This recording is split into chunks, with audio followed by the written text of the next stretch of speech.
Hello and welcome to my lecture on analysing the effectiveness of the German volume training programme in relation to hypertrophy and related research for SAC 7105.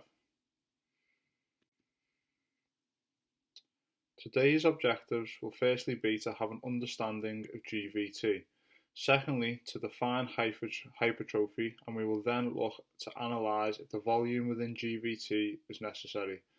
Lastly, we will then make recommendations on the most effective methods for hypertrophy based on current literature. German volume training, otherwise known as GVT or the 10 sets method, is advocated as an effective training practice to enhance muscular hypertrophy. GVT originated in Germany in the 1970s and was used by national weightlifting coaches to increase muscle mass of their athletes during off-season. A GVT session traditionally involves performing 10 sets of 10 reps for a compound resistance exercise, using the method for no more than 2 exercises in a session. Sets are performed with loads of 60% of your 1RM or 20RM to allow for the high training volume to be attained. Recovery is relatively short, between 60 and 90 seconds, to induce greater metabolic stress. Metabolic stress is thought to be an important factor implicated in the promotion of exercise-induced muscle hypertrophy and may be accentuated with higher volume protocols such as GVT.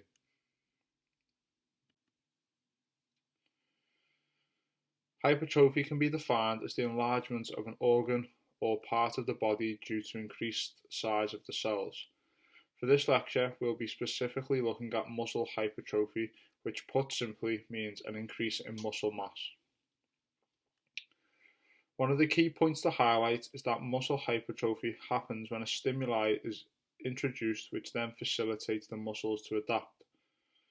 There are 2 basic types of muscular hypertrophy: myofibrillar hypertrophy.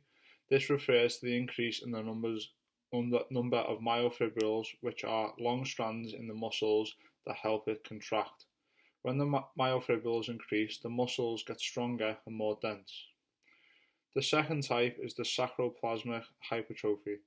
This type of hypertrophy refers to muscles increasing their volume of sarcoplasmic fluid, or the fluid that is filled with a variety of energy-containing substances, myofibrillar being the main focus of today's analysis. Exercise stimulates skeletal and cardiac muscle fibers to increase in diameter and to accumulate more structural contractile proteins.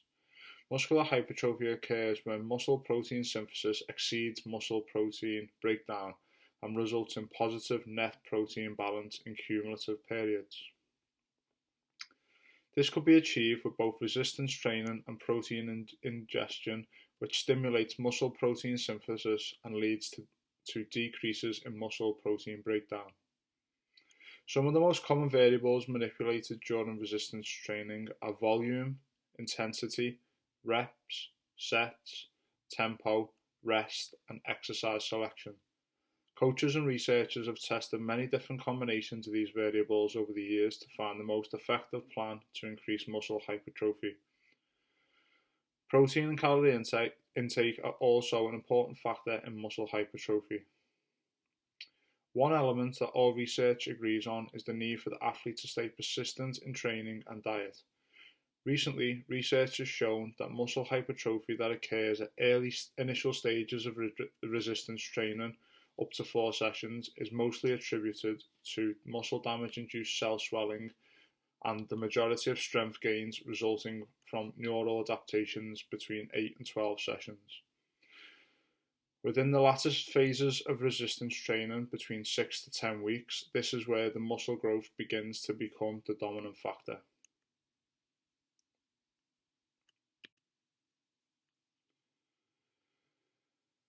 Muscle hypertrophy can be considered distinct and separate from muscle hyperplasia. During hypertrophy, contractile elements enlarge and the extracellular matrix expands to support growth.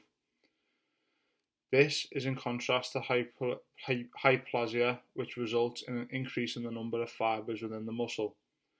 Contractile hypertrophy can occur either by adding sarcomeres in series or in parallel. The majority of exercise-induced hypertrophy subsequent to traditional resistance training programs results from an increase of sarcomeres and myofibrils added in parallel.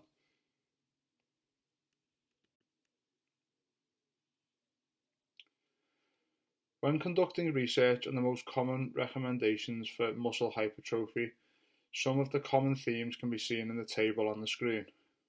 If we take the upper extremities of the recommendations from the studies, for example 6 sets of 12 reps, this totals 72 reps, which still remains 28 reps behind what is recommended in GVT. It is also worth noting that it is unlikely a strength coach using these recommendations will consistently prescribe the higher amount of 6 to 12 reps.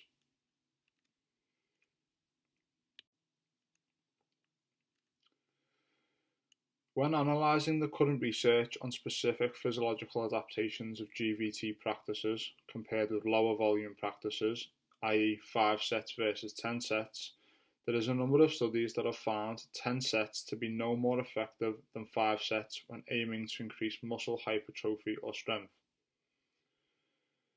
These studies present an argument and evidence the theory that the volume used in GVT may be unnecessary.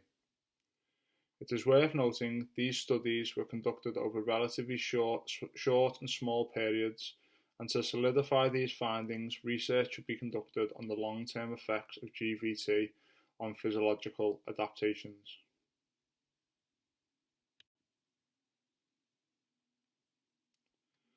Although GVT was designed to increase muscle mass in athletes, there is research showing GVT does have a moderate cardiovascular effect due to its short rest period and high volume of work. Research suggests that if GVT is to be prescribed, then it should be to athletes in good state of muscle and cardiovascular conditioning. From this, we can tell that this approach may not be suited for novice athletes or novice lifters. GVT has also been shown to have a great stress upon autonomic cardiac control in healthy young subjects. So strength coaches should factor this in to athletes' recovery and training program if conducting GVT.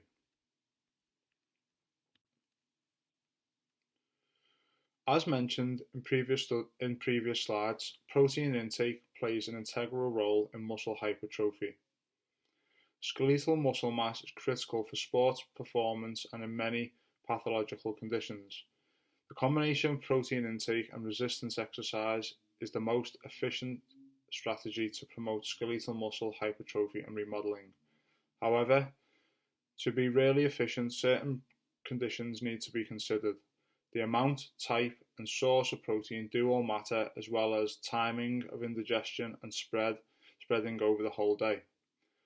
Optimizing these conditions favor a positive net protein balance, which in the long term may result in muscle mass. It is also essential to take the nutritional status of the exercising training load into consideration when looking for maintenance or gain of skeletal muscle mass. At a minimum, 1.6 grams of protein per kilogram of body mass should be consumed for muscle hypertrophy, and in some cases, such as rugby players, 2.7 grams of protein per kilogram of body mass should be consumed.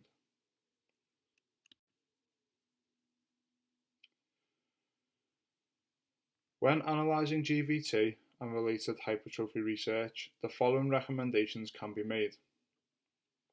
Firstly, foundations for individuals seeking to maximise muscle growth should be conducting resistance training consisting of multiple sets between 3 to 6 of 6 to 12 reps, with short rest period intervals between 60 and 90 seconds. This should be done with moderate intensity of effort between 60 and 80% of 1 RM, with subsequent increases in training volume between 12 and 28 sets per muscle per week. Individuals should look to consume between 1.6 grams and 2.2 grams of protein per kilogram of body mass, unless stated higher for specific sports. It is also suggested coaches should aim to periodise the volume used when aiming to increase muscle mass in athletes. An example of this can be seen on the slide.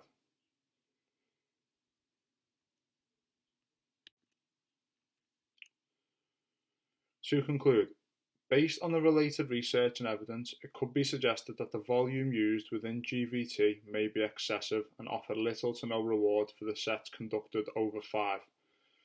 Additional to this, it must be remembered that there are many variables to effective hypertrophy, and all avenues must be considered and remain consistent. Finally, a longer study should be conducted on the longer term effects of GVT on specific athletes or general population.